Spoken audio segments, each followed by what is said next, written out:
Depuis la nuit des temps, les hommes ont voulu se regrouper afin de mener une quête de vérité. Et depuis tout aussi longtemps, ces groupes d'hommes se sont affrontés, parfois par pure incompréhension. Mais n'est-il pas normal de craindre ces sociétés qui s'identifient par le signe secret?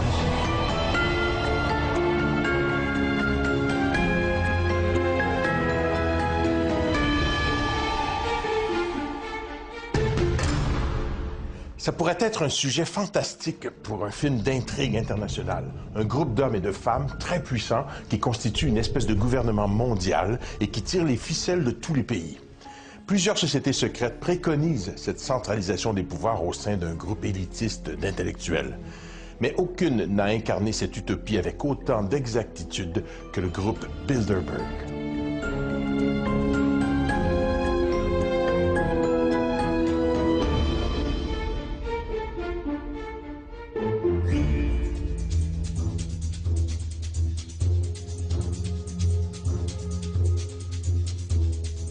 Bilderberg, c'est un groupe informel de plusieurs centaines de personnes qui changent d'ailleurs d'année en année. C'est pas tout le temps les mêmes personnes qui sont là, qui sont en fait des gens qui ont une caractéristique première. C'est toutes des membres de l'élite, de la haute élite politique, économique, médiatique et on pourrait dire aussi militaire, qui prennent l'occasion de se réunir pendant quelques jours dans un hôtel de luxe complètement isolé, à huis clos, pour discuter entre eux d'enjeux qui les préoccupent. Moi, il y a un mot pour décrire ces réseaux d'affaires-là. Le vrai mot, c'est coterie.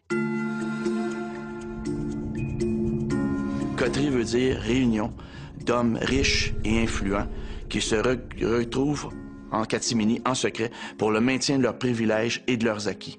Individuellement, Les Bilderberg, en fait, en tant qu'individus, ce sont eux qui contrôlent probablement, je n'ai pas fait de calcul précis, mais probablement pas loin de 80-90% de la richesse mondiale. Ce sont réellement les possesseurs du monde. Le groupe Bilderberg réunit environ 120 membres, dont les 2/3 viennent d'Europe et le reste de l'Amérique du Nord. Créé en 1952, le groupe porte le nom de l'hôtel hollandais où a eu lieu la première réunion en mai 1954.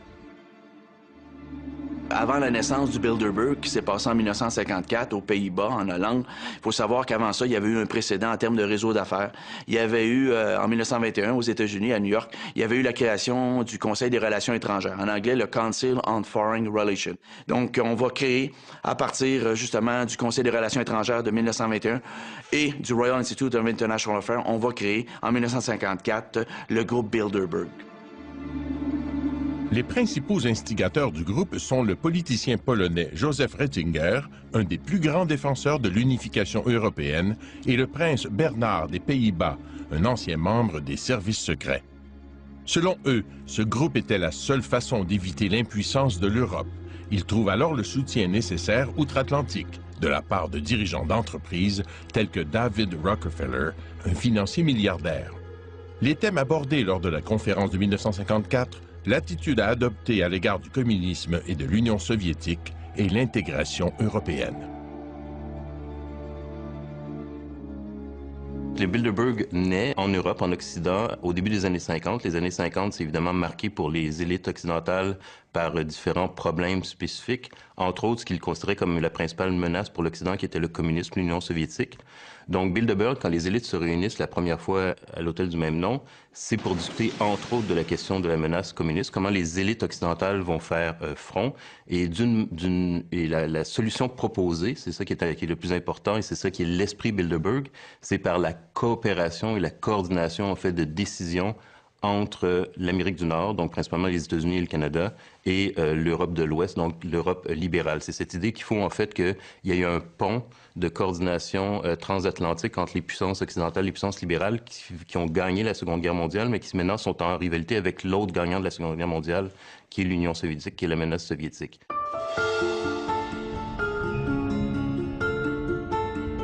Il y avait aussi un intérêt de sécurité nationale. C'était important aussi donc d'assurer la sécurité de l'Europe et de l'Amérique du Nord ensemble.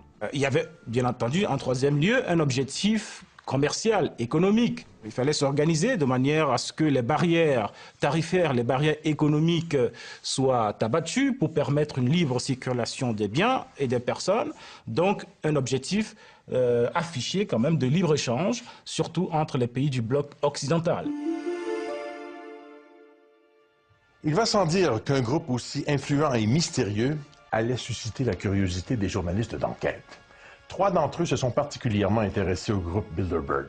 L'Espagnol Daniel Estulin, le Français Michael Gama et l'Américain Jim Tucker. Grâce à des sources anonymes, ils ont étudié ce qui se disait derrière les portes closes des grands hôtels où le groupe se réunit chaque année. Jim Tucker consacre littéralement sa vie depuis 1975 à suivre les membres de ce groupe. C'est à cette époque qu'il prend connaissance de l'étonnant récit de Westbrook Pegler, le premier journaliste à avoir découvert l'existence du Bilderberg en 1957.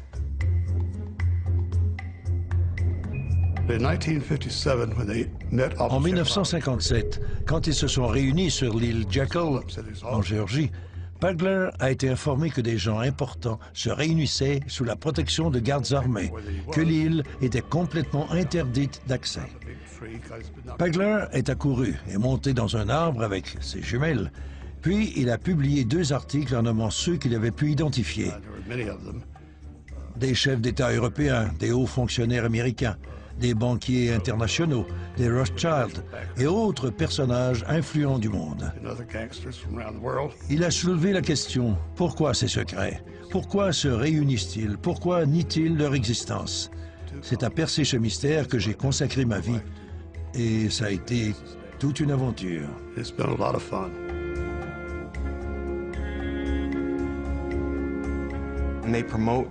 Ils prônent la mondialisation et la gouvernance mondiale. On y retrouve les principales institutions internationales, la Banque mondiale, le FMI, l'Organisation mondiale du commerce, l'OTAN, les Nations unies, etc. Toutes ces organisations sont fortement représentées au sein des Bilderberg et leurs leaders sont presque toujours issus de ces rangs. Si ce n'est pas le cas, ils en deviennent rapidement membres.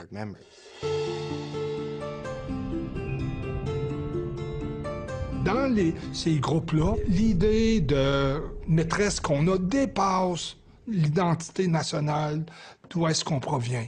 Et ultimement, les objectifs, c'est la création d'un gouvernement mondial. Encore en 2008-2009, on parlait même d'un impôt mondial. Nous ne sommes pas du tout informés sur les agissements du Bilderberg dans le cadre des médias. Un seul exemple, dans le cas de la France, vous avez une réunion du Bilderberg en France, à Versailles, en 2003. En 2003, Versailles était littéralement coupé du reste du monde, verrouillé par la police, par les militaires. Il n'y a pas eu un mot dans la presse française pour évoquer cette réunion, et puis encore moins des sujets traités. C'est toujours en fonction de grands événements politico-économico-financiers. Après, ce qui est dit, alors là, c'est le mystère pour le quidam, les quidam que nous sommes. Une politique que le groupe a adoptée dès le départ, que les propos que les participants vont tenir à l'occasion de ces réunions ne seront jamais rendus publics.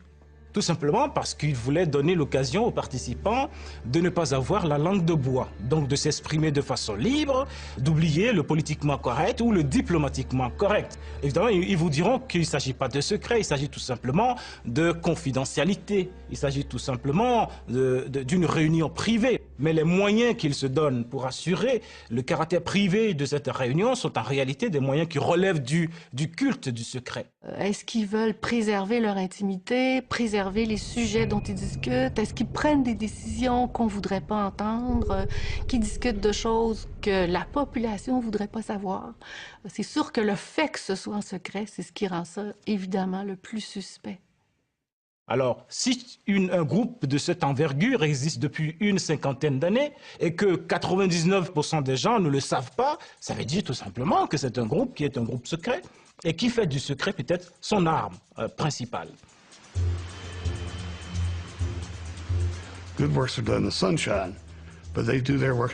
Ils œuvrent dans l'obscurité et ils ont des raisons de vouloir garder leur travail confidentiel. Les guerres qu'ils fabriquent ont coûté bien des vies. Plusieurs phénomènes découlent de leur volonté. Par exemple, la récession et les fluctuations du prix de l'essence.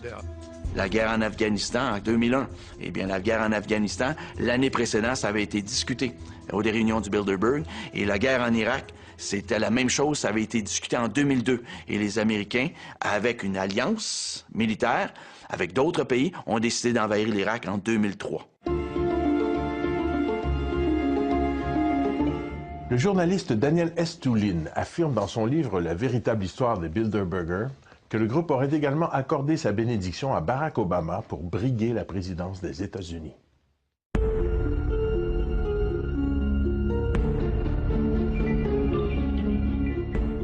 Être invité à participer à une réunion Bilderberg, je pense réellement que c'est une invitation qu'on ne peut pas refuser. Ne deviens pas membre du groupe Bilderberg qui veut. Les quelques 120 membres sont triés sur le volet et doivent être invités à se joindre au groupe.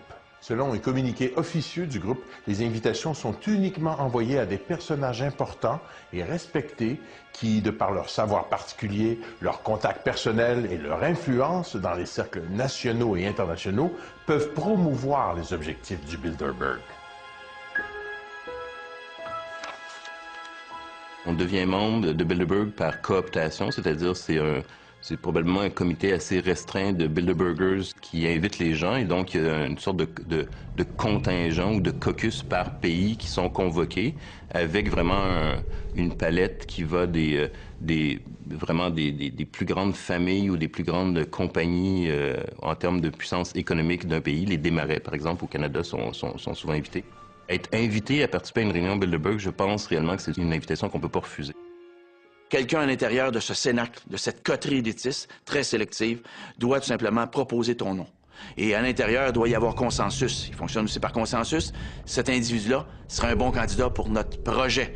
Et notre projet, c'est quoi? Bien, notre projet, en fin de compte, c'est élargir notre espace de jeu. Le but, c'est de créer des oligopoles mondiaux.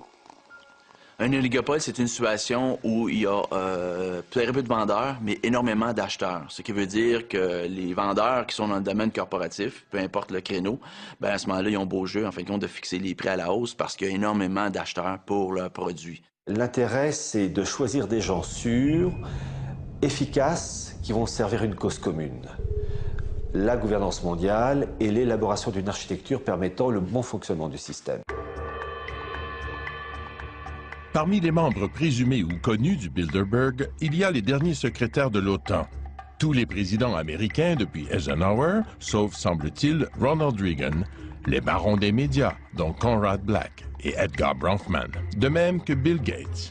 Parmi les Canadiens qui auraient assisté à au moins une rencontre du Bilderberg, Jean Chrétien, Pierre Elliott Trudeau, Stephen Harper, Raymond Chrétien, alors qu'il était ambassadeur canadien aux États-Unis, Stéphane Dion, Paul Martin et Frank McKenna.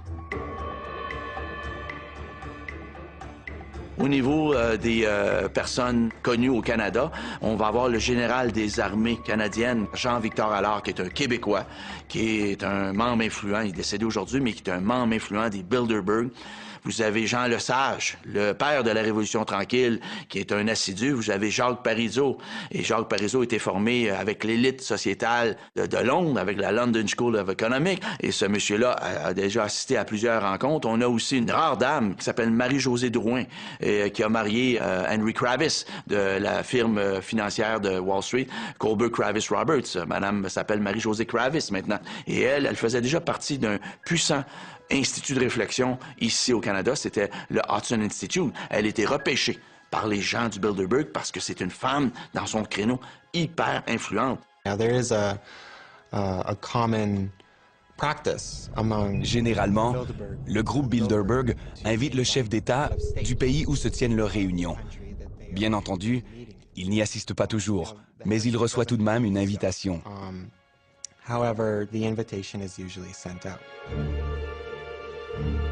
C'est probablement dans ce contexte, c'est-à-dire l'invitation systématique du plus haut dirigeant du pays hôte, que Brian Mulroney a participé à la rencontre du groupe Bilderberg qui se tenait à Toronto en 1987.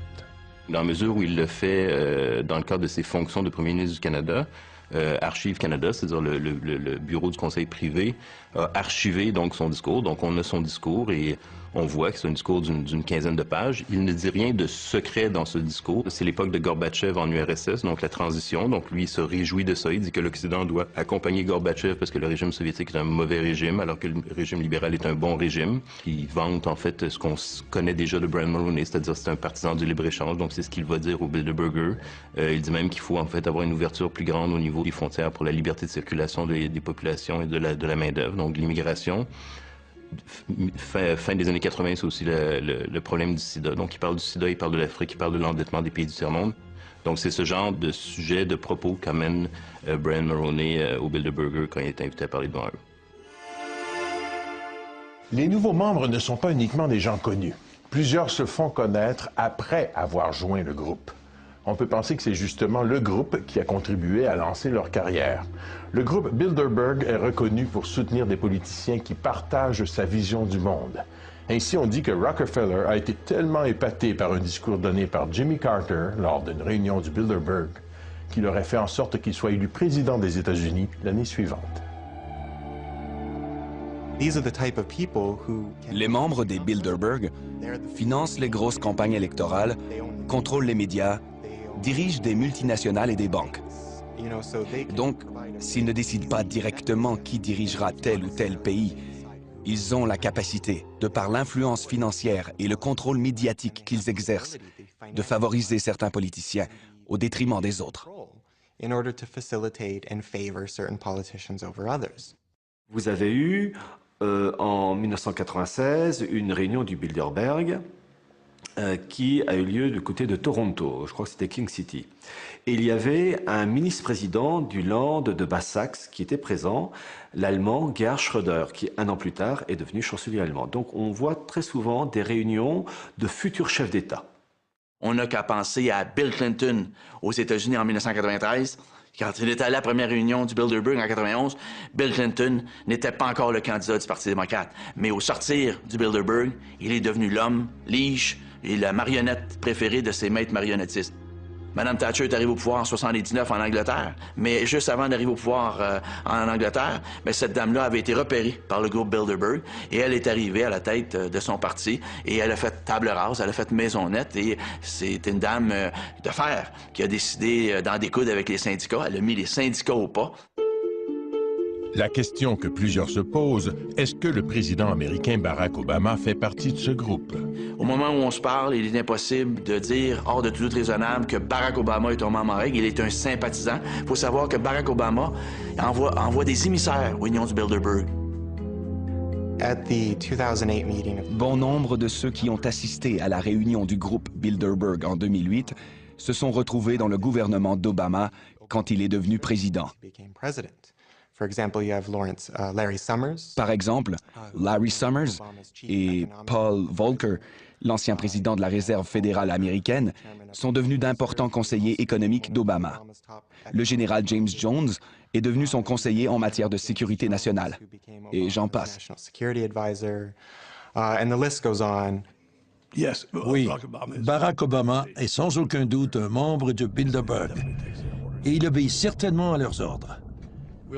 On en aura la preuve avec l'augmentation des coûts de l'essence et avec la prolongation de la récession entièrement fabriquée par les Bilderberg.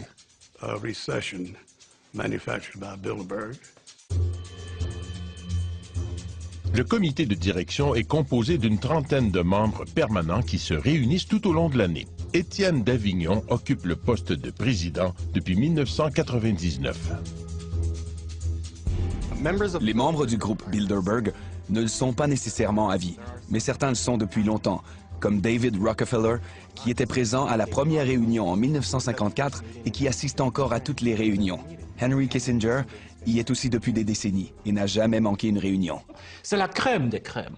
C'est la noblesse de l'intelligentsia. Ceux qui vont là sont évidemment, c'est pas n'importe qui. Et aujourd'hui, je pense que même si ces groupes-là ont le droit de se réunir, encore que je ne conçois pas ça pour les politiciens, ils doivent pouvoir dire de quoi ils parlent. Surtout quand ce dont ils parlent concerne l'ensemble des peuples du monde, l'ensemble de la planète.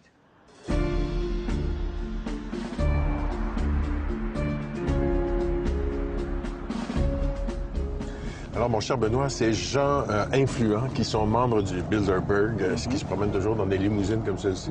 Oui, effectivement, quand ils vont à leur rencontre annuelle, les fins du mois de mai et mois de juin, ils se rendent là en limousine, des limousines aux vitres teintées, et ces gens-là portent des costards noirs, 3 pièces, sombres, avec des lunettes fumées, et ils ont aussi leur garde du corps, toujours dans leur entourage. Et est-ce que ce sont des limousines blindées? Blindées, je dirais pas jusque-là, mais peut-être certaines personnes, parce qu'il y a des dignitaires de pays étrangers là, qui vont là. Il y a aussi des reines, des têtes couronnées qui assistent à la réunion du Bilderberg. C'est pour ça qu'ils se réunissent toujours dans des endroits reculés, loin des centres-villes? 5 étoiles. Ça prend des hôtels 5 étoiles et ça, c'est réservé longtemps à l'avance, mais l'endroit n'est connu souvent qu'une semaine avant l'événement, question de sécurité. Et effectivement, on fait ça dans des endroits qui sont assez huppés, cossus, mais retirés, en fait, compte, question de sécurité toujours.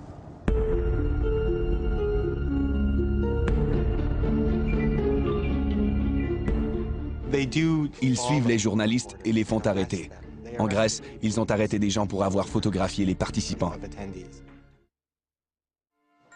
En plus de 50 ans, la presse n'a jamais été autorisée à assister à une rencontre du groupe Bilderberg, pas plus que n'ont été publiées des déclarations sur les conclusions adoptées par les participants.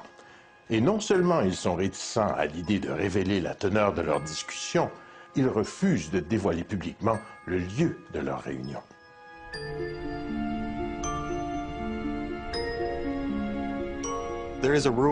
La règle d'or des Bilderberg est qu'il est interdit d'en parler. On ne donne pas de conférences de presse, on n'émet pas de communiqués de presse et on ne cite pas les propos des personnes présentes, sinon on n'est plus invité. C'est ce qu'on appelle la règle de Chatham House. Si vous assistez à la réunion, vous acceptez de ne pas en parler. Ils savent qu'ils ont des intérêts communs. Ils savent qu'ils ont des enjeux et des problématiques dont ils veulent discuter ensemble. Ils veulent pouvoir en discuter, je dirais, librement, c'est-à-dire sans avoir à prendre en considération l'opinion publique, qu'ils considèrent d'ailleurs comme un problème. L'opinion publique, ils veulent le contrôler plutôt qu'être influencés par l'opinion publique. Et donc, ils ont tout avantage, dans ce cas-là, à ce que ça soit secret. Souvent, vous savez, ces décisions prises par ces élites oligarchiques, financières, etc., ces décisions vont à l'encontre des intérêts du peuple. Et donc, pour éviter des manifestations de masse, il vaut mieux être discret. Les seules images possibles à prendre sont celles de limousines venant déposer des invités difficiles à identifier. Il est en effet très bizarre qu'aucun média ne considère ces rassemblements comme dignes de faire l'objet d'une publication, alors que généralement le seul déplacement de n'importe laquelle de ces personnalités fait l'objet des gros titres des manchettes. À mon avis, l'indifférence des médias envers le Bilderberg relève du scandale. La cérémonie des Oscars, cet événement absurde, reçoit un déluge d'attention médiatique. Mais quand les personnes les plus influentes de la Terre se réunissent dans le secret, aucun intérêt. Comment est-ce possible? Si le public savait ce qui se passe, il serait très intéressé. Ce sont des événements qui sont peu connus, donc c'est un cercle vicieux aussi. Moins ils sont connus, moins les médias vont être incités à y participer, moins la population va demander des renseignements par rapport à ça. Les médias officiels ne traitent pas du Bilderberg parce que déjà vous avez énormément de représentants des médias, presse, radio, télévision qui participent à ces réunions du Bilderberg et ils ont le conseil de ne pas divulguer et de ne pas évoquer dans la presse ces réunions parce que tout simplement les grandes choses se font toujours avec discrétion et puis si ces grands dirigeants des médias veulent avoir un avenir professionnel, il vaut mieux qu'ils soient obéissants. Il est vrai que parmi les participants, il y a des présidents de conglomérats de presse tels que le Washington Post, le Time Magazine, le New York Times et le Figaro. On sait maintenant que l'éditeur du Washington Post a assisté à toutes les réunions depuis 1954 et qu'il a gardé la promesse du secret absolu. Assister à une seule réunion revient à faire un vœu de silence à vie. Au Canada, il y en a eu une récente en 2006, c'était à Ottawa, et c'était une des rares fois que Radio-Canada est allé couvrir la rencontre du groupe Bilderberg dans un hôtel huppé, cossu d'Ottawa. Le journaliste Patrice Roy était sur place. Est-ce que la centaine d'hommes et les quelques femmes qui arrivent ici en limousine, cachées derrière des vitres teintées, possèdent un vrai pouvoir occulte. Ce qui est sûr, c'est qu'ils sont tous influents dans leur domaine. Et c'était toute beauté. Ça n'a pas duré 3 heures, ça a duré 3 minutes. Mais c'est quand même 3 minutes de plus que ce qu'on a toujours eu avant, alors qu'il y avait un blackout médiatique. Il y a plusieurs hypothèses pourquoi il y a peu d'attention médiatique aux événements Bilderberg. Je pense que c'est simplement que ce n'est pas une réunion officielle. C'est-à-dire que les gens qui sont à la réunion Bilderberg annuelle ne sont pas là en tant que représentants de leur pays ou en fonction de leur fonction publique et officielle. Donc, c'est un peu comme les vacances des premiers ministres, finalement. Elles peuvent être couvertes par les médias, mais en principe, ça n'a pas une grande importance publique. Je pense que c'est ça qui leur permet de jouir d'une certaine discrétion par rapport aux médias. Et ça a de toute évidence pas la même visibilité aussi que les grands sommets, parce que lors des grands sommets, comme le G8, G20, par exemple, les sommets eux-mêmes invitent les journalistes. Dans le cas de Bilderberg, ils ne sont pas invités, donc il y a beaucoup moins de possibilités pour eux d'y aller.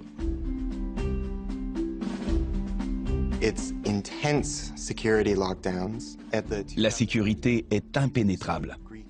À la réunion de 2009 en Grèce, l'armée grecque avait déployé des bâtiments de la marine, des camions armés et la police secrète pour surveiller l'hôtel où se déroulait l'événement. Ces coûts sont assumés par le pays hôte, qui les refile essentiellement aux contribuables sous forme de dépenses publiques. Puisque le contribuable n'en bénéficie pas vraiment, ça soulève bien entendu des questions d'ordre moral.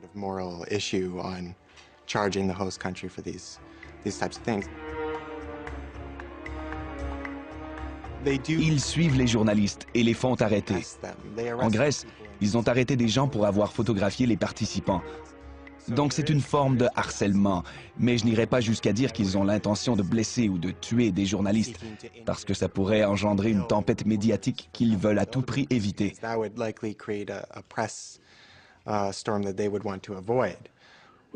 Laissez-moi vous dire que j'en ai eu des sueurs froides dans mes aventures avec les Bilderberg. Au Portugal, j'avais embauché un chauffeur pour m'emmener le soir vers 23 h pour tenter de m'emparer de quelques documents. Le chauffeur a accepté de me déposer à côté d'une clôture et de m'attendre les phares éteints. J'avais à peine parcouru une centaine de mètres lorsque j'ai entendu des coups de feu passer au-dessus de ma tête. J'ai été pris par surprise. Alors j'ai pris mes jambes à mon cou, j'ai sauté par-dessus la clôture et on est parti à toute vitesse avec les phares encore éteints. Et puis j'ai pensé, ils n'ont pas essayé de me tuer. Ils ont voulu m'intimider et ils ont réussi.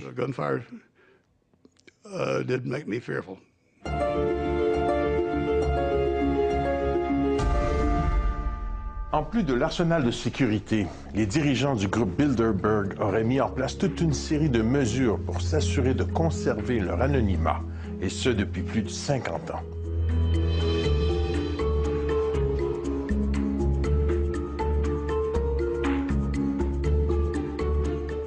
Ce qu'il faut, en fait, c'est vraiment un grand hôtel chic, qui va être finalement vidé de ses touristes et de ses visiteurs habituels. Donc, c'est vraiment l'ensemble des chambres et de l'établissement de l'hôtel qui est réservé pour la réunion Bilderberg. Le personnel de l'hôtel n'est informé de la réunion que la veille. Et on leur interdit même de s'adresser aux clients qui participent aux réunions. On demande donc aux employés des hôtels motus et bouche cousue. Si un employé d'un hôtel serait vu en compagnie d'un journaliste d'enquête qui enquête sur le Bilderberg et qui a déjà écrit sur le Bilderberg, ça serait pas fort probablement source de renvoi sur le champ. Est-ce qu'ils vont réussir à garder ce secret longtemps? J'en doute. Plus ce sera secret, plus on en parlera. Parce que les moyens d'en parler aujourd'hui existent partout.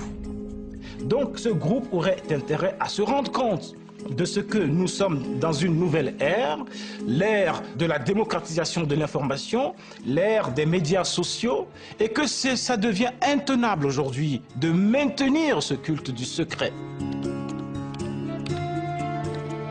Le nouveau site web du groupe Bilderberg Bilderbergmeetings.org est une approche intéressante en termes d'image. Il a été créé en 2010 et c'est la première fois que le groupe reconnaît sa propre existence. Il publie maintenant la liste des participants aux réunions, l'endroit où celles-ci se tiennent et les thèmes abordés, sans toutefois révéler ce qui se dit.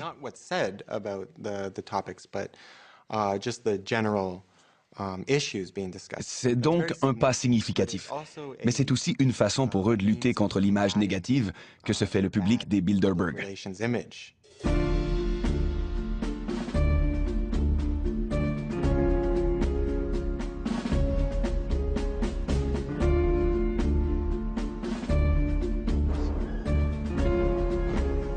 Mais quand on est une centaine d'individus, là, des princes, des princesses, comment on fait pour passer inaperçu, surtout quand on voyage dans des hôtels de luxe comme celui-ci? Bien, premièrement, les hôtels 5 étoiles qui sont réservés pendant 3 jours par le Bilderberg sont toujours dans des endroits reculés, donc il y a moins d'affluence, il y a moins de circulation, c'est voulu pour des questions de sécurité. Mais pendant combien d'années ils ont réussi à rester aussi discrets, là? Bien, écoute, on a entendu parler dans les années 90 du Bilderberg, on connaît ça.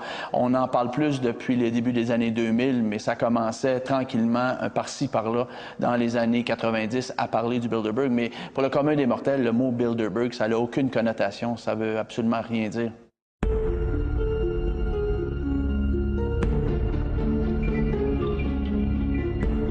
Il y a vraiment un rituel qui dure depuis une cinquantaine d'années et qui est suivi, respecté de façon rigoureuse. Le groupe Bilderberg est encore et toujours très actif. 59 réunions ont eu lieu entre 1954 et 2010. Parmi elles, 5 se sont déroulées au Canada. En ordre chronologique, au manoir Saint-Castin du lac Beauport, à Mont-Tremblant, Montebello, Toronto et Ottawa. Le déroulement des réunions doit répondre à un décorum particulier. Il y a vraiment un rituel qui dure depuis une cinquantaine d'années et qui est suivi, respecté de façon rigoureuse. Les gens s'asseyent les uns à côté des autres suivant leur ordre alphabétique. C'est-à-dire que si vous êtes le prince Bernard des Pays-Bas, si le nom de famille commence par B, vous pouvez vous asseoir à côté d'un professeur d'université dont le nom aussi commence par B. Je veux dire, c'est pas parce que vous êtes prince que vous allez vous asseoir forcément à côté d'un autre prince. Voyez-vous, c'est un peu là qu'on définit peut-être le côté égalitaire du groupe. L'autre rite qu'ils respectent, c'est évidemment la prise de parole. Les gens sont tenus de respecter leur temps de parole. On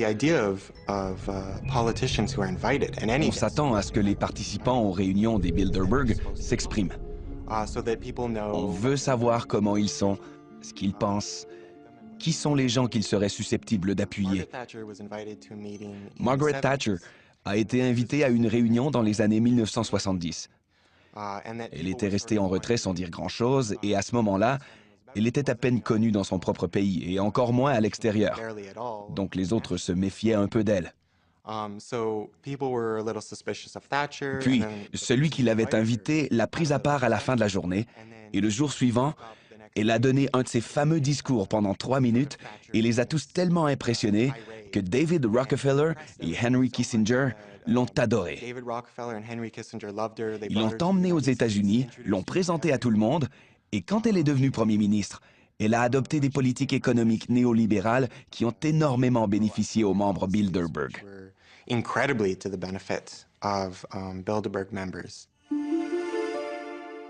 Les participants doivent aussi parler parfaitement l'anglais, comme c'est la langue officielle de la rencontre. Il n'y a pas de traduction simultanée.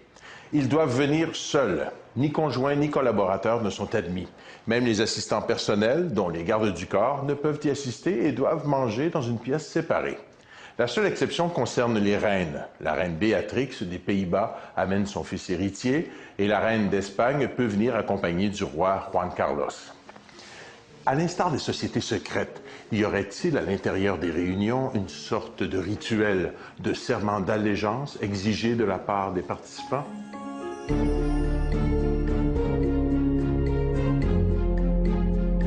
Les gestes, il y en a sûrement.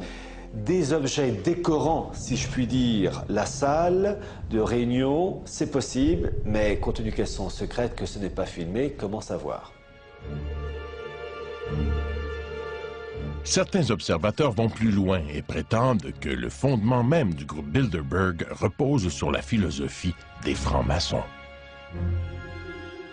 Les représentants du Bilderberg obéissent aux 3 pivots de l'idéologie maçonnique: nominalisme, naturalisme, primauté de l'homme. Le premier point, c'est le nominalisme, qui en philosophie dit qu'il n'y a pas de vérité. Chacun a sa vérité. Vous avez votre vérité, j'ai la mienne, et c'est une vérité qui est évolutive. Ce qui est vrai aujourd'hui n'est pas demain, etc.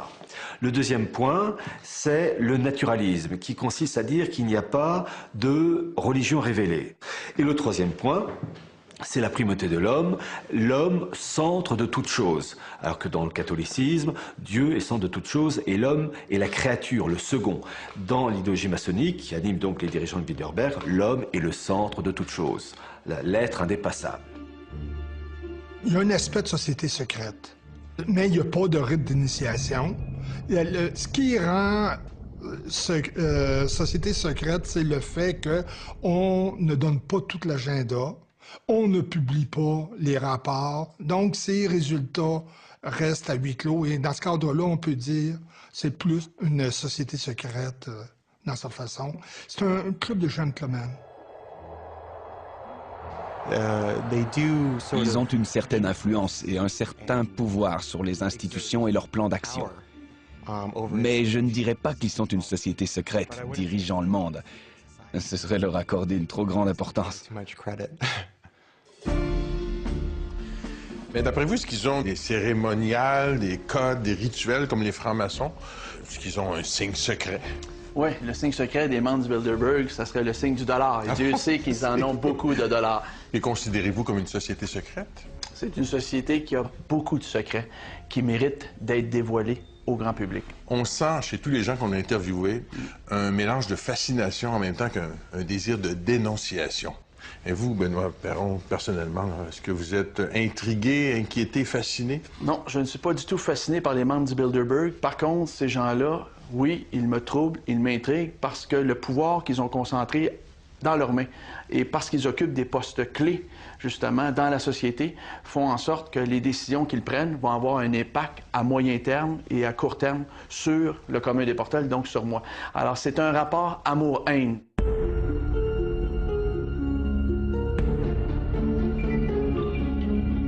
On est en droit de se demander ce qu'ils font, ce qu'ils devraient faire, puis comme on ne le sait pas, ben on l'invente. Donc c'est une magnifique machine à rumeurs. Le fait que leur réunion soit entourée d'autant de secrets a tout pour plaire aux amateurs de théorie du complot. On leur attribue notamment l'orchestration de la mondialisation économique. On emploie les termes complot mondial, main droite du monde et même maître du monde.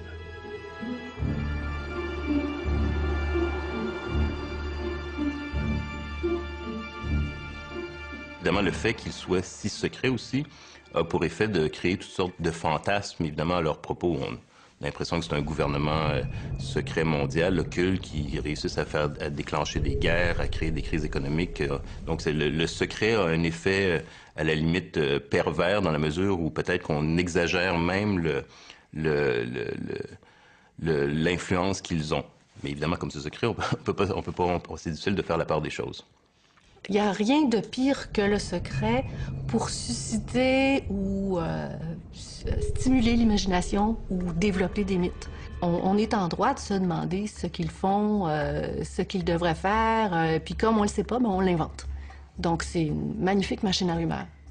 On pense par exemple que c'est un groupe qui pense constituer sur l'échelle mondiale une sorte de monde Inc., c'est-à-dire de détruire les barrières de l'État-nation et de donner au capital la prépondérance qu'il doit avoir et de confier à une élite économique, la gestion des affaires du monde.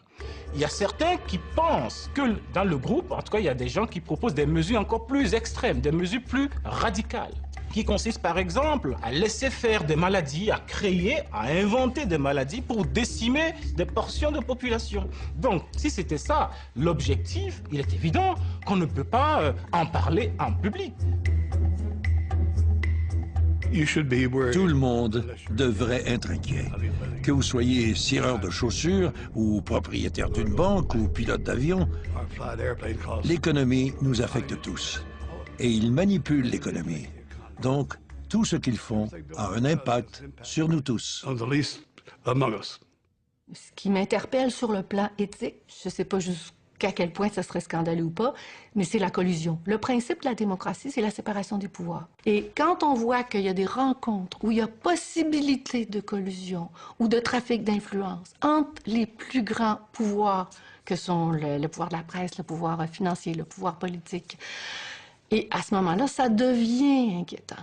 The 1976 meeting of Bilderberg was canceled. En 1976, une réunion du groupe Bilderberg a été annulée parce que le président de l'époque, le prince Bernard des Pays-Bas, était accusé de corruption relativement à certains avantages qu'il avait accordés à Lockheed Martin, ainsi qu'à d'autres compagnies semblables. Et c'est ce genre d'arrangement que les réunions des Bilderberg facilitent. Bilderberg est réservé à quelques régions du monde, disons à 2 grandes régions du monde. Réservé aux pays européens, un certain nombre de pays européens, et à l'Amérique du Nord. Mais imaginez un groupe qui parle de sécurité énergétique, de sécurité nucléaire, qui parle de géostratégie mondiale, qui parle de commerce international, qui parle de l'aide publique à l'Afrique. Et on nous dit que c'est un groupe privé. Donc vous voyez donc là le problème de légitimité que ça pose. Le groupe Bilderberg n'a aucune légitimité démocratique. Il dirige, il impose des vues sans aucune légitimité issue du suffrage universel. Donc, il y a un déni de démocratie qui est complet. Le Bilderberg pose des questions importantes d'un point de vue de la démocratie libérale. La démocratie libérale de la fin du 20e siècle, début du 21e siècle, a quand même des principes de base, c'est-à-dire évidemment une certaine transparence par rapport aux décisions publiques, une certaine redevabilité des élites politiques par rapport à la population, une liberté de presse, évidemment, et un certain principe, disons, d'égalité en termes d'influence des décisions. Et donc là, Bilderberg, évidemment, représente une contradiction par rapport à tous ces principes. Ces gens-là ont le pouvoir, en catimini, et c'est ça qui me trouble, de fixer l'agenda économique d'un pays qui a élu à sa tête un gouvernement démocratiquement. Autrement dit, mon vote n'a aucune importance. Tout ce qu'on pose dans les urnes à chaque 4 ans, c'est une foutaise. Parce que de toute façon, les candidats sont déjà présélectionnés. Depuis qu'on a organisé les sociétés, depuis le début de l'humanité, le jeu d'influence s'est toujours fait. C'est un incontournable, ça fait partie de la façon qu'on a de gouverner. On peut vouloir avoir une plus grande transparence, mais ici encore, l'expérience humaine nous a montré qu'il y a des limites à la transparence. C'est que souvent, trop de transparence rend aussi une société ingouvernable. Tout le fondement du grand débat sur la démocratie, est-ce que c'est mieux d'avoir une dictature bienveillante ou une démocratie parce que finalement, on pense que les citoyens ne sont pas assez intelligents, instruits ou éduqués pour prendre leurs propres décisions. Et c'est le fondement du débat démocratique entre une élite qui serait meilleure pour définir notre bien et le protéger que nous-mêmes. Ma réponse à moi, c'est que c'est notre responsabilité comme citoyennes et citoyens de s'investir dans notre avenir puis de prendre les décisions qui vont avec ça. Si on revient sur l'histoire des Bilderbergers depuis les années 50 jusqu'à aujourd'hui, on peut penser en fait qu'ils ont eu plusieurs occasions pour sabler le champagne. La Constitution de l'Union européenne, ils l'ont. Ils ont un marché commun européen, une assez bonne intégration, disons, ou coopération Amérique du Nord, Europe, ils l'ont. Ils avaient des cauchemars au sujet de la menace soviétique. Cette menace soviétique, elle n'existe plus. Donc, je pense qu'au fil des décennies, les Bilderbergers, en fait, ont vu un monde qui ressemble de plus en plus à ce qu'ils rêvaient de créer ou d'obtenir ou de provoquer.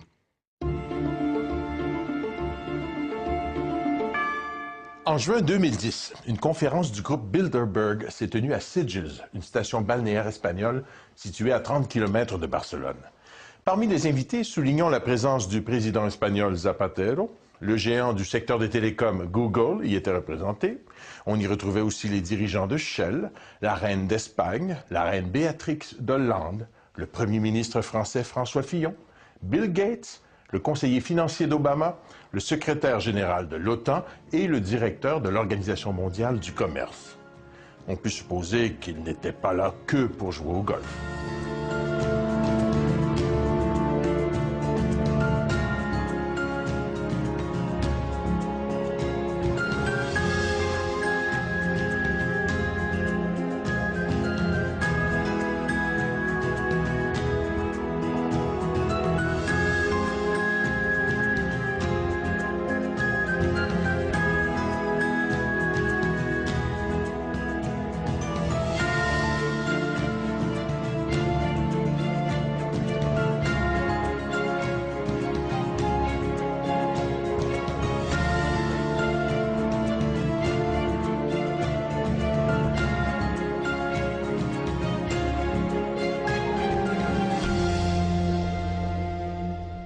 Ce n'est pas une réunion officielle, c'est-à-dire que les gens qui sont à la réunion Bilderberg annuelle ne sont pas là en tant que représentants de leur pays ou en fonction de leur fonction publique et officielle. Donc, c'est un peu comme les vacances des premiers ministres, finalement. Elles peuvent être couvertes par les médias, mais en principe, ça n'a pas une grande importance publique. Je pense que c'est ça qui leur permet de jouir d'une certaine discrétion par rapport aux médias. Et ça a de toute évidence pas la même visibilité aussi que les grands sommets, parce que lors des grands sommets, comme le G8, G20, par exemple, les sommets eux-mêmes invitent les journalistes. Dans le cas de Bilderberg, ils ne sont pas invités, donc il y a beaucoup moins de possibilités pour eux d'y aller.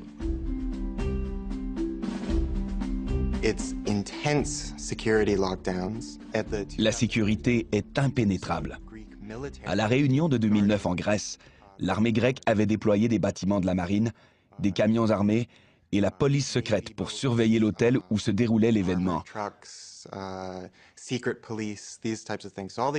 coûts sont assumés par le pays hôte, qui les refile essentiellement aux contribuables sous forme de dépenses publiques. Puisque le contribuable n'en bénéficie pas vraiment, ça soulève bien entendu des questions d'ordre moral.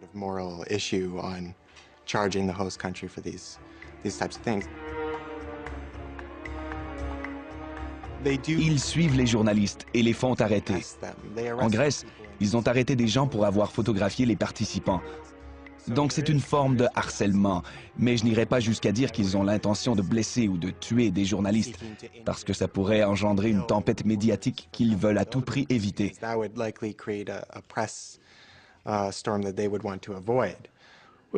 Laissez-moi vous dire que j'en ai eu des sueurs froides dans mes aventures avec les Bilderberg. Au Portugal, j'avais embauché un chauffeur pour m'emmener le soir vers 23 h pour tenter de m'emparer de quelques documents. Le chauffeur a accepté de me déposer à côté d'une clôture et de m'attendre les phares éteints. J'avais à peine parcouru une centaine de mètres lorsque j'ai entendu des coups de feu passer au-dessus de ma tête. J'ai été pris par surprise. Alors j'ai pris mes jambes à mon cou, j'ai sauté par-dessus la clôture et on est parti à toute vitesse avec les phares encore éteints. Et puis j'ai pensé, ils n'ont pas essayé de me tuer. Ils ont voulu m'intimider et ils ont réussi.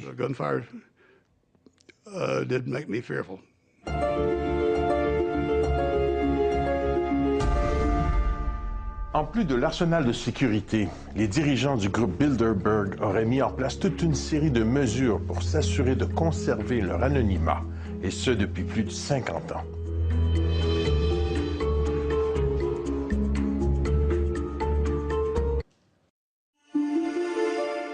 Une politique que le groupe a adoptée dès le départ, que les propos que les participants vont tenir à l'occasion de ces réunions ne seront jamais rendus publics. Tout simplement parce qu'ils voulaient donner l'occasion aux participants de ne pas avoir la langue de bois, donc de s'exprimer de façon libre, d'oublier le politiquement correct ou le diplomatiquement correct. Évidemment, ils vous diront qu'il ne s'agit pas de secret, il s'agit tout simplement de confidentialité, il s'agit tout simplement d'une réunion privée. Mais les moyens qu'ils se donnent pour assurer le caractère privé de cette réunion sont en réalité des moyens qui relèvent du culte du secret. Est-ce qu'ils veulent préserver leur intimité, préserver les sujets dont ils discutent? Est-ce qu'ils prennent des décisions qu'on ne voudrait pas entendre, qui discutent de choses que la population ne voudrait pas savoir? C'est sûr que le fait que ce soit en secret, c'est ce qui rend ça évidemment le plus suspect.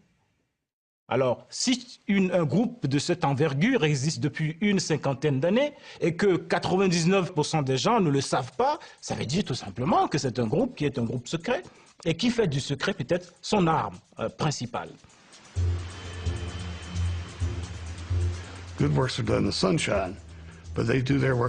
Ils œuvrent dans l'obscurité et ils ont des raisons de vouloir garder leur travail confidentiel. Les guerres qu'ils fabriquent ont coûté bien des vies. Plusieurs phénomènes découlent de leur volonté. Par exemple, la récession et les fluctuations du prix de l'essence. La guerre en Afghanistan en 2001. Eh bien, la guerre en Afghanistan, l'année précédente, ça avait été discuté aux réunions du Bilderberg. Et la guerre en Irak, c'était la même chose, ça avait été discuté en 2002. Et les Américains, avec une alliance militaire, avec d'autres pays, ont décidé d'envahir l'Irak en 2003.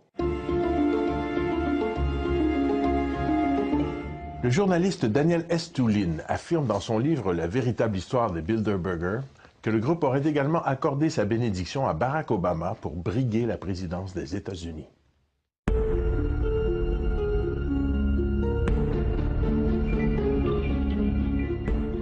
Être invité à participer à une réunion Bilderberg, je pense réellement que c'est une invitation qu'on ne peut pas refuser. Ne deviens pas membre du groupe Bilderberg qui veut.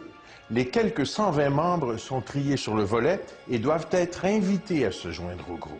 Selon un communiqué officieux du groupe, les invitations sont uniquement envoyées à des personnages importants et respectés qui, de par leur savoir particulier, leurs contacts personnels et leur influence dans les cercles nationaux et internationaux, peuvent promouvoir les objectifs du Bilderberg. On devient membre de Bilderberg par cooptation. Jim Tucker consacre littéralement sa vie depuis 1975 à suivre les membres de ce groupe. C'est à cette époque qu'il prend connaissance de l'étonnant récit de Westbrook Pegler, le premier journaliste à avoir découvert l'existence du Bilderberg en 1957.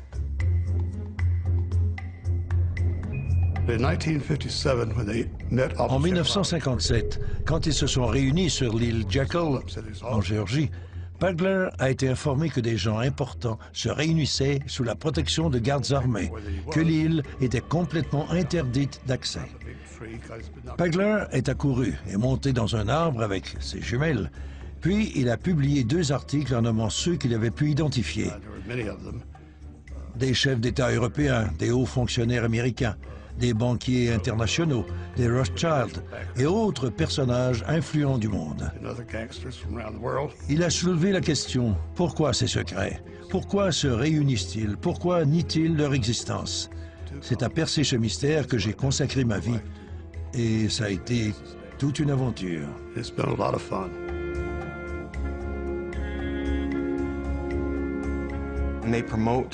Ils prônent la mondialisation et la gouvernance mondiale. On y retrouve les principales institutions internationales, la Banque mondiale, le FMI, l'Organisation mondiale du commerce, l'OTAN, les Nations unies, etc.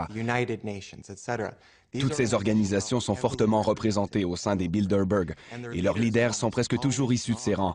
Si ce n'est pas le cas, ils en deviennent rapidement membres.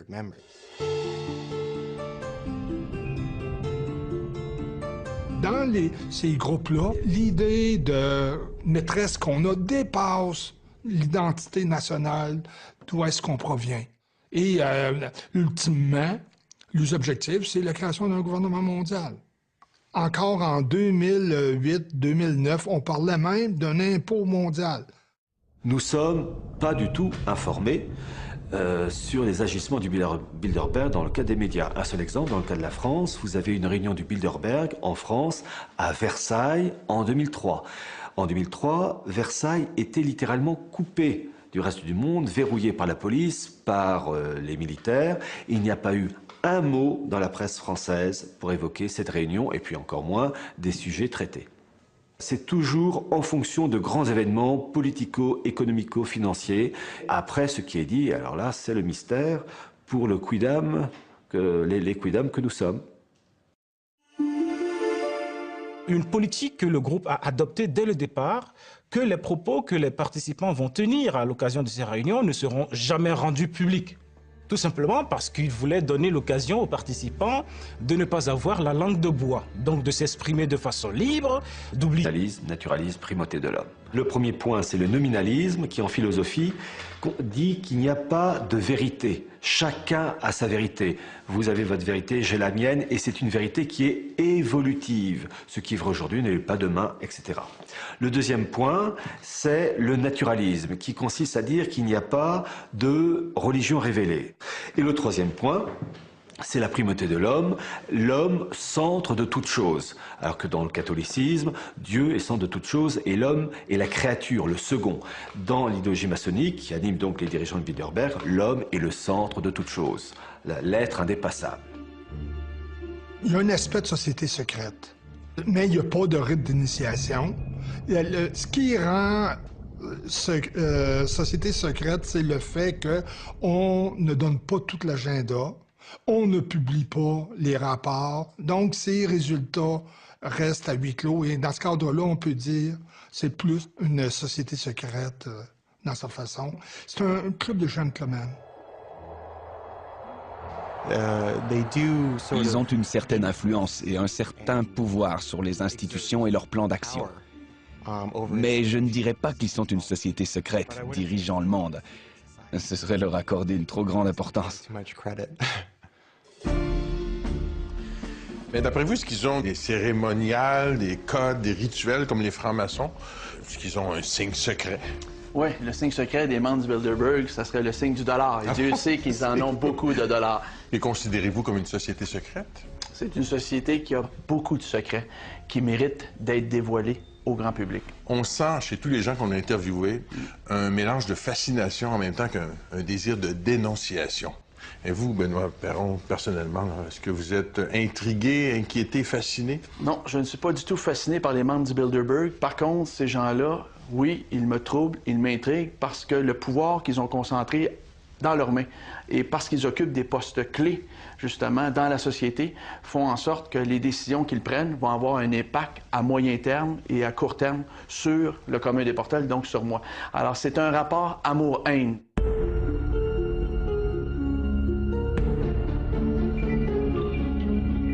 On est en droit de se demander ce qu'ils font, ce qu'ils devraient faire, puis comme on ne le sait pas, ben on l'invente.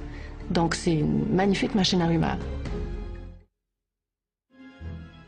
Le fait que leur réunion soit entourée d'autant de secrets a tout pour plaire aux amateurs de théorie du complot. On leur attribue notamment l'orchestration de la mondialisation économique. On emploie les termes complot mondial, main droite du monde et même maître du monde.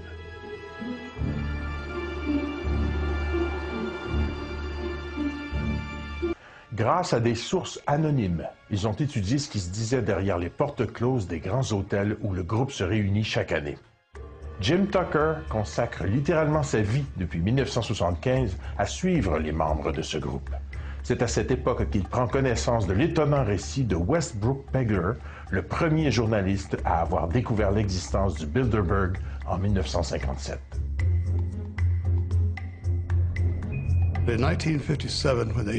En 1957, quand ils se sont réunis sur l'île Jekyll, en Géorgie, Pegler a été informé que des gens importants se réunissaient sous la protection de gardes armés, que l'île était complètement interdite d'accès.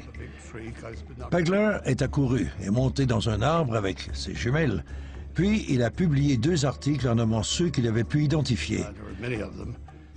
Des chefs d'État européens, des hauts fonctionnaires américains, des banquiers internationaux, des Rothschild et autres personnages influents du monde. Il a soulevé la question, pourquoi ces secrets? Pourquoi se réunissent-ils? Pourquoi nient-ils leur existence? C'est à percer ce mystère que j'ai consacré ma vie et ça a été toute une aventure.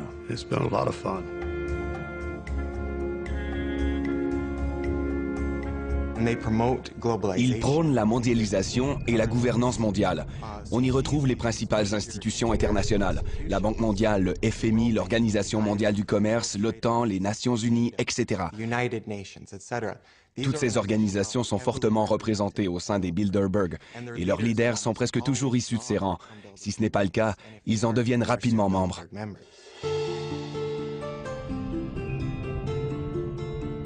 Dans ces groupes-là, l'idée de maîtresse qu'on a dépasse l'identité nationale, d'où est-ce qu'on provient. Et ultimement, les objectifs, c'est la création d'un gouvernement mondial. Encore en 2008-2009, on parlait même d'un impôt mondial. Nous ne sommes pas du tout informés sur les agissements du Bilderberg dans le cas des médias. Un seul exemple, dans le cas de la France, vous avez une réunion du Bilderberg en France, à Versailles, en 2003. En 2003, Versailles était littéralement coupé du reste du monde, verrouillé par la police, par les militaires. Il n'y a pas eu un mot dans la presse française pour évoquer cette réunion, et puis encore moins des sujets traités. C'est toujours en fonction de grands événements politico-économico-financiers. Après, ce qui est dit, alors là, c'est le mystère pour le quidam, les quidam que nous sommes. Une politique que le groupe a adoptée dès le départ, que les propos que les participants vont tenir à l'occasion de ces réunions ne seront jamais rendus publics. Oui, dans ce cadre-là, on peut dire c'est plus une société secrète dans sa façon. C'est un club de gentlemen. Ils ont une certaine influence et un certain pouvoir sur les institutions et leurs plans d'action. Mais je ne dirais pas qu'ils sont une société secrète dirigeant le monde. Ce serait leur accorder une trop grande importance. Mais d'après vous, est-ce qu'ils ont des cérémoniales, des codes, des rituels comme les francs-maçons? Est-ce qu'ils ont un signe secret? Oui, le signe secret des membres du Bilderberg, ça serait le signe du dollar. Et Dieu sait qu'ils en ont beaucoup de dollars. Les considérez-vous comme une société secrète? C'est une société qui a beaucoup de secrets, qui méritent d'être dévoilés au grand public. On sent chez tous les gens qu'on a interviewés un mélange de fascination en même temps qu'un désir de dénonciation. Et vous, Benoît Perron, personnellement, est-ce que vous êtes intrigué, inquiété, fasciné? Non, je ne suis pas du tout fasciné par les membres du Bilderberg. Par contre, ces gens-là, oui, ils me troublent, ils m'intriguent parce que le pouvoir qu'ils ont concentré dans leurs mains et parce qu'ils occupent des postes clés, justement, dans la société, font en sorte que les décisions qu'ils prennent vont avoir un impact à moyen terme et à court terme sur le commun des mortels, donc sur moi. Alors, c'est un rapport amour-haine.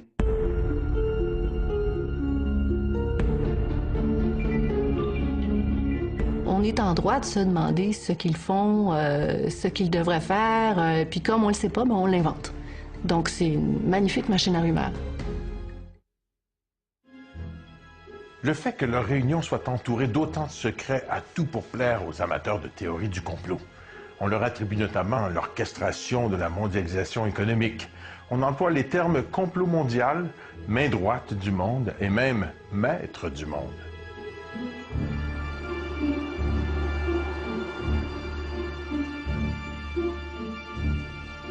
Évidemment, le fait qu'ils soient si secrets aussi a pour effet de créer toutes sortes de fantasmes, évidemment, à leur propos. On a l'impression que c'est un gouvernement secret mondial, occulte, qui réussisse à déclencher des guerres, à créer des crises économiques.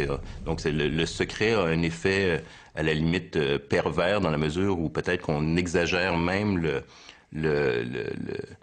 l'influence qu'ils ont. Mais évidemment, comme c'est secret, c'est difficile de faire la part des choses. Il n'y a rien de pire que le secret pour susciter ou stimuler l'imagination ou développer des mythes. On est en droit de se demander ce qu'ils font, ce qu'ils devraient faire, puis comme on le sait pas, ben on l'invente. Donc c'est une magnifique machine à rumeurs. On pense par exemple que c'est un groupe qui pense constituer sur l'échelle mondiale une sorte de monde Inc., c'est-à-dire de détruire les barrières. Librement, c'est-à-dire sans avoir à prendre en considération l'opinion publique, qu'ils considèrent d'ailleurs comme un problème. L'opinion publique, ils veulent le contrôler plutôt qu'à être influencés par l'opinion publique. Et donc, ils ont tout avantage dans ce cas-là à ce que ça soit secret. Souvent, vous savez, ces décisions prises par ces élites oligarchiques, financières, etc., ces décisions vont à l'encontre des intérêts du peuple. Et donc, pour éviter des manifestations de masse, il vaut mieux être discret. Les seules images possibles à prendre sont celles de limousines venant déposer des invités difficiles à identifier. Il est en effet très bizarre qu'aucun média ne considère ces rassemblements comme dignes de faire l'objet d'une publication, alors que généralement le seul déplacement de n'importe laquelle de ces personnalités fait l'objet des gros titres des manchettes. À mon avis, l'indifférence des médias envers le Bilderberg relève du scandale. La cérémonie des Oscars, cet événement absurde, reçoit un déluge d'attention médiatique. Mais quand les personnes les plus influentes de la Terre se réunissent dans le secret, aucun intérêt. Comment est-ce possible? Si le public savait ce qui se passe, il serait très intéressé. Ce sont des événements qui sont peu connus, donc c'est un cercle vicieux aussi. Moins ils sont connus, moins les médias vont être incités à y participer, moins la population va demander des renseignements par rapport à ça. Les médias officiels ne traitent pas du Bilderberg parce que déjà vous avez énormément de représentants des médias, presse, radio, télévision qui participent à ces réunions du Bilderberg et ils ont le conseil de ne pas divulguer et de ne pas évoquer dans la presse ces réunions parce que tout simplement les grandes choses se font toujours avec discrétion et puis si ces grands dirigeants des médias veulent avoir un avenir professionnel, il vaut mieux qu'ils soient obéissants. Il est vrai que parmi les participants, il y a des présidents de conglomérats de presse, tels que le Washington Post, le Time Magazine, le New York Times et le Figaro. On sait maintenant que l'éditeur du Washington Post a assisté à toutes les réunions depuis 1954 et qu'il a gardé la promesse du secret absolu. Assister à une seule réunion revient à faire un vœu de silence à vie. Au Canada, il y en a eu une récente en 2006, c'était à Ottawa, et c'était une des rares fois que Radio-Canada est allé couvrir la rencontre du groupe Bilderberg dans un hôtel huppé, cossu d'Ottawa. Le journaliste Patrice Roy était sur place. Est-ce que la centaine d'hommes et les quelques femmes qui arrivent ici en limousine, cachées derrière des vitres teintées, possèdent un vrai pouvoir occulte? Ce qui est sûr, c'est qu'ils sont tous influents. Alors, j'ai pris mes jambes à mon cou, j'ai sauté par-dessus la clôture et on est parti à toute vitesse avec les phares encore éteints. Et puis j'ai pensé, ils n'ont pas essayé de me tuer. Ils ont voulu m'intimider et ils ont réussi.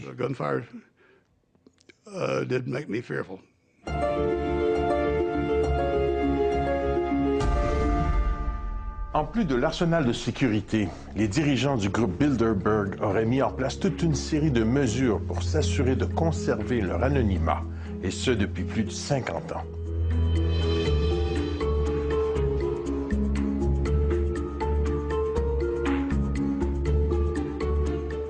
Ce qu'il faut, en fait, c'est vraiment un grand hôtel chic, qui va être finalement vidé de ses touristes et de ses visiteurs habituels. Donc, c'est vraiment l'ensemble des chambres et de l'établissement de l'hôtel qui est réservé pour la réunion Bilderberg. Le personnel de l'hôtel n'est informé de la réunion que la veille. Et on leur interdit même de s'adresser aux clients qui participent aux réunions. On demande donc aux employés des hôtels motus et bouche cousue. Si un employé d'un hôtel serait vu en compagnie d'un journaliste d'enquête qui enquête sur le Bilderberg et qui a déjà écrit sur le Bilderberg, ça serait pas fort probablement source de renvoi sur le champ. Est-ce qu'ils vont réussir à garder ce secret longtemps? J'en doute. Plus ce sera secret, plus on en parlera. Parce que les moyens d'en parler aujourd'hui existent partout.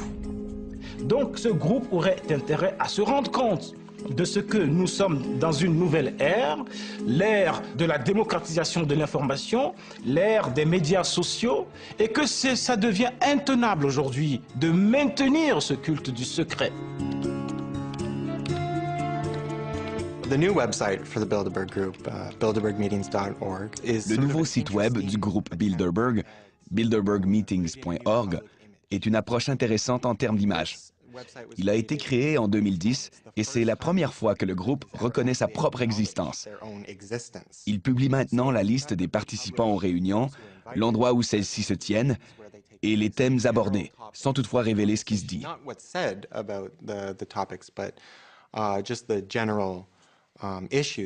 C'est donc un pas significatif, mais c'est aussi une façon pour eux de lutter contre l'image négative que se fait le public des Bilderberg.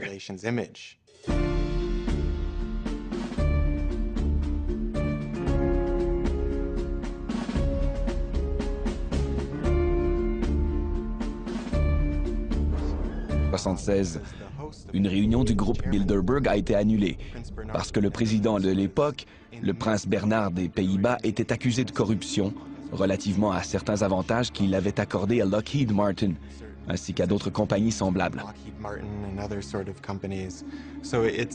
Et c'est ce genre d'arrangement que les réunions des Bilderberg facilitent. Bilderberg est réservé à quelques régions du monde, disons à 2 grandes régions du monde. Réservé aux pays européens, un certain nombre de pays européens, et à l'Amérique du Nord. Mais imaginez un groupe qui parle de sécurité énergétique, de sécurité nucléaire, qui parle de géostratégie mondiale, qui parle de commerce international, qui parle de l'aide publique à l'Afrique. Et on nous dit que c'est un groupe privé.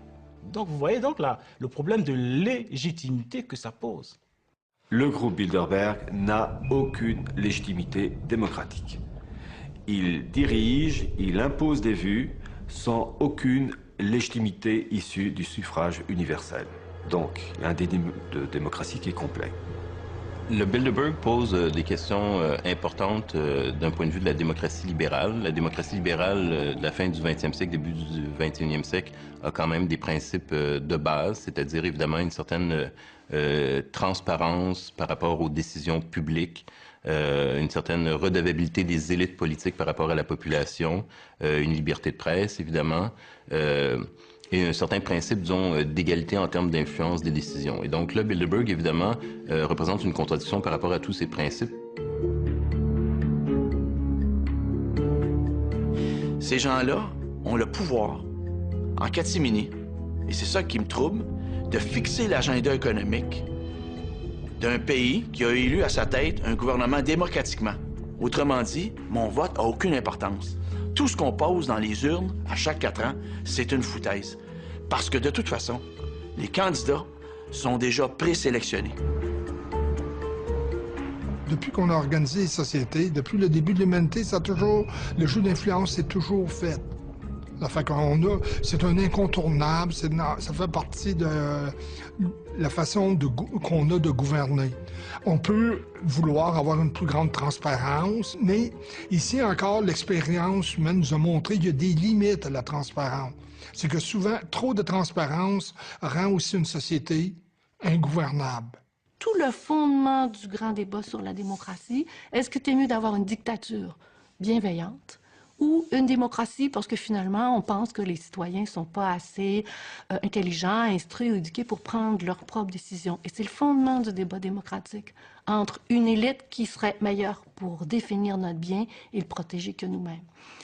Ma réponse à moi, c'est que c'est notre responsabilité comme citoyennes et citoyens. Élite politique, économique, médiatique et on pourrait dire aussi militaire, qui prennent l'occasion de se réunir pendant quelques jours dans un hôtel de luxe complètement isolé, à huis clos, pour discuter entre eux d'enjeux qui les préoccupent. Moi, il y a un mot pour décrire ces réseaux d'affaires-là. Le vrai mot, c'est coterie. Coterie veut dire réunion d'hommes riches et influents qui se retrouvent en catimini, en secret, pour le maintien de leurs privilèges et de leurs acquis. Individuellement, les Bilderberg, en fait, en tant qu'individus, ce sont eux qui contrôlent probablement, je n'ai pas fait de calcul précis, mais probablement pas loin de 80-90% de la richesse mondiale. Ce sont réellement les possesseurs du monde. Le groupe Bilderberg réunit environ 120 membres, dont les 2 tiers viennent d'Europe et le reste de l'Amérique du Nord. Créé en 1952, le groupe porte le nom de l'hôtel hollandais où a eu lieu la première réunion en mai 1954. Avant la naissance du Bilderberg, qui s'est passé en 1954 aux Pays-Bas, en Hollande, il faut savoir qu'avant ça, il y avait eu un précédent en termes de réseau d'affaires. Il y avait eu, en 1921, aux États-Unis, à New York, il y avait eu la création du Conseil des relations étrangères. En anglais, le Council on Foreign Relations. Donc, on va créer, à partir, justement, du Conseil des relations étrangères de 1921 et du Royal Institute of International Affairs, on va créer, en 1954, le groupe Bilderberg. Les principaux instigateurs du groupe sont le politicien polonais Joseph Ratzinger, un des plus grands défenseurs de l'unification européenne, et le prince Bernard des Pays-Bas, un ancien membre des services secrets. Selon eux, ce groupe était la seule façon d'éviter l'impuissance de l'Europe. Ils trouvent alors le soutien nécessaire outre-Atlantique, de la part de dirigeants d'entreprises tels que David Rockefeller, un financier milliardaire. Les thèmes abordés lors de la conférence de 1954, l'attitude à adopter à l'égard du communisme et de l'Union soviétique et l'intégration européenne. Le Bilderberg naît en Europe, en Occident, au début des années 50. Les années 50, c'est évidemment marqué pour les élites occidentales par différents problèmes spécifiques, entre autres ce qu'ils considéraient comme la principale menace pour l'Occident, qui était le communisme, l'Union soviétique.